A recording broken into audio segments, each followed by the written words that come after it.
வணக்கம் எல்லா சகோதரர்களுக்கும் வணக்கம். ஆக்சுவலா என்னன்னா எல்லா சுத்த தமிழ்ல நிறைய படிச்சது உண்டு. கதை அப்படிங்கிறது படிக்க ஆரம்பிச்சது வந்து இங்க இந்த இந்த இந்த குழுல ஜாயின் பண்ணதுக்கு அப்புறம் தான் அப்படிங்கறது சொல்லலாம்.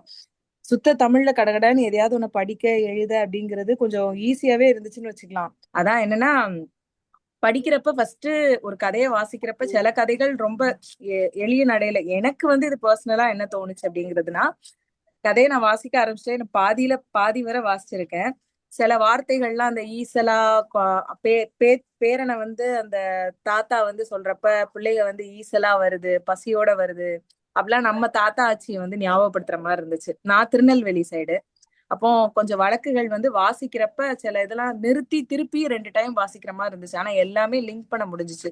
நான் பாதி வரைதான் இன்னும் அந்த கதையை வாசிச்சிருக்கேன். கொஞ்சம் வந்து குழந்தையோட பிஸியாவே இருக்கிறதுனால கொஞ்சம் பாதி வரைதான் என்னால வாசிக்க முடிஞ்சுச்சு. வாசிக்கிறப்பவும் ஒவ்வொரு சில இடத்துலலாம் இப்படி உட்கார்ந்தாங்க, இப்படி வந்தாங்க, வ அவுக அந்த வழக்கு சொல் இருக்கு இல்லையா, அத வந்து கொஞ்சம் அழுத்தமாவே உட்கார்ந்து படிக்கிற மாதிரி இருந்துச்சு எனக்கு அந்த கதை வாசிக்கிறப்ப. முதல்ல அப்படியே கொஞ்சம் கொஞ்சமா ஒன்றி அது போற மாதிரி இருந்துச்சு. அதுவும் இல்லாம அந்த பேரன் வந்து அந்த அம்மாவும் வர்றப்ப அந்த அம்மாவையும் பார்த்து அவங்களோட அம்மா வந்து எப்படி நீ மெலிஞ்சிருக்க என்னெல்லாம் ஒவ்வொன்றுக்கும் ஒவ்வொரு வார்த்தைகள் கையாண்டிருக்காங்க பாத்தீங்களா. அந்த வார்த்தைகள் அந்த ஆச்சி தாத்தாக்கே உரிய வார்த்தைகளா இருக்கும் கண்டிப்பா. அது ரொம்பவே நல்லா இருந்துச்சு கேக்குறப்பவும். அதை வாசிக்கிறப்ப ரெண்டு ரெண்டு டைம் ஒவ்வொரு பக்கத்தையும் வந்து திருப்பி நான் வாசிச்சு பார்த்தேன். எப்படியாவது இதை முடிச்சிடணும் அப்படின்னு பாக்குறப்ப இடையில இடையில நம்மளுடைய குழந்தை அழைக்கிறதையும் நம்ம நிப்பாட்ட முடியல.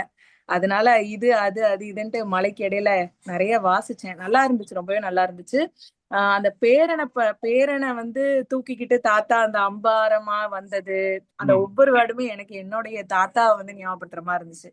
என்னுடைய தாத்தா வந்து நம்ம வைணவம் சொல்லுவோம்ல, பஜனை எல்லாம் பாடுவாங்கன்னு சொல்லுவோம்ல ம். இந்துக்கள்ல, அந்த இது பண்றவங்க. கண்ணன் சொல்லிட்டு இப்ப அவங்க இல்ல, இறந்துட்டாங்க.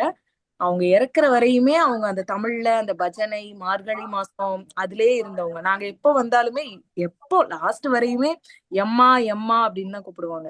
எம்மா அப்படின்னு கூடும்போது இப்பெல்லாம் நம்ம பிள்ளைங்களை வந்து எப்படி பாக்குறோம், நம்ம ஒருவேளை வயசானா எப்படி அவங்கள ஹேண்டில் பண்ணுவோம், நம்ம பேத்தி பேரன் அப்படி நிறைய பல சிந்தனைகளுக்கு வந்து அதை என்னை இழுத்துட்டு போச்சு அப்படின்னே சொல்லலாம். அந்த பாதி கதையே முழுசா நான் படிக்கல, ஆனா அந்த பாதி கதையே வந்து அவ்வளவு நிறைய தாக்கங்களை வந்து கொடுத்துச்சுன்னு சொல்லலாம். அதுல மெயினா சொல்றது சில வார்த்தைகள் பசியோட வருது, பிள்ளை அங்க இருந்து வருது, அங்க ஒவ்வொரு கதையும் காட்சிப்படுத்துதலா அதுக்கு பேரு சொல்லலாம். ம். அந்த காட்சிப்படுத்துதல் வந்து லிங்க் பண்ண முடிஞ்சுச்சு. நம்மளுடைய சிறு வயது, நம்மள எப்படி நம்ம ஆச்சி தாத்தா வச்சிருந்தாங்க, நம்ம குழந்தைங்க என்னோட குழந்தை வந்ததும் அதுக்கப்புறம் எப்படி லிங்க் பண்ணலாம் அப்படிங்கிற மாதிரி இருந்துச்சு. ரொம்பவே அழகா இருந்துச்சு அந்த வார்த்தைகள் கையாண்டது.